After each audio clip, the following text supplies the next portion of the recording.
Hello, my name is Jorge Oviedo, and I'm going to be talking about a problem I faced while working on my Capstone project. So primarily the problem involves dealing with paths and file structure.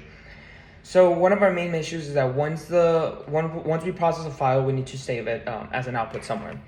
And one of the main issues was that we are working in a multi-operational system environment, so paths in Windows don't translate directly to paths in MacBook.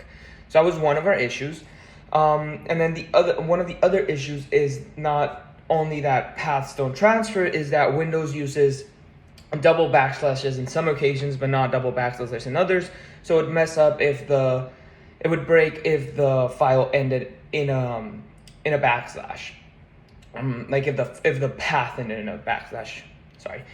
And then one final issue with that was that the path structure, if it was an absolute path or a relative path, that also had to be determined by the software and was causing issues if the user entered a path and expected it to be a relative path and interpreting it as something else.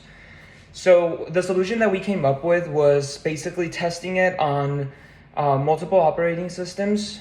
We specialized in one person developing with Mac, one person developing with Windows, so we scratched that and had one person who was working on the tasks to both the Windows and the Mac software. Then the other is that we asked for the user to just enter an absolute path of where he wants to save the data. And then that would, the program had to interpret whether it was in Windows or in Mac, if it was an absolute or a relative path. And if the user only entered a file, then it would be saved in the local file path storage.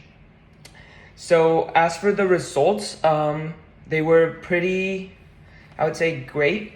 So the user is now able to enter an absolute or a relative file path, and the system or program will detect whether that is and where it should be saved.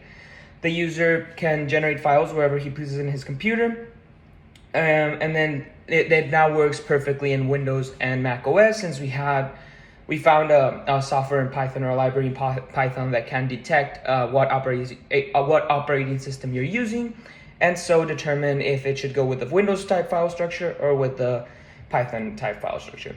And then our final solution was that we are now dealing with backslashes and slashes as variables. So when we are typing in the file path, if you need to add a backslash or a forward slash, we would just add the variable for that, and that will not cause any issues either on Windows or on Mac OS that we were seeing before when we were just typing in the backslash as a string and it was breaking the quotation character at the end. So that was my problem, basically dealing with file structure, and I went ahead and went through my solution, and I hope you enjoyed. Thank you.